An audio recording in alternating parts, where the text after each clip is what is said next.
جماعت 8ویں مضمون اردو، موضوع نوبل انعام کی کہانی، ذیلی موضوع سوالات۔ سوال نمبر 1، نوبل پرائز کس کے نام پر دیا جاتا ہے؟ جواب، نوبل انعام پرائز الفریڈ نوبل کے نام پر دیا جاتا ہے۔ سوال نمبر 2، ہندوستان میں ادبی انعام کسے ملا؟ جواب، ہندوستان میں ادبی انعام رابندر ناتھ ٹیگور کو ملا۔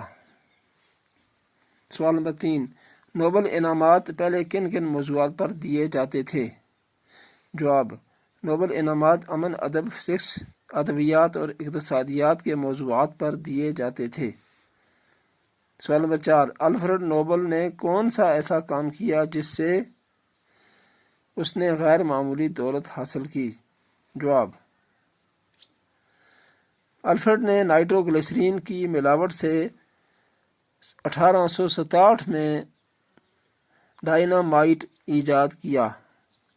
یہ ایک قسم کا بارود ہے۔ اس پر الفریڈ نے بہت محنت کی اور بہت دولت پیدا کی۔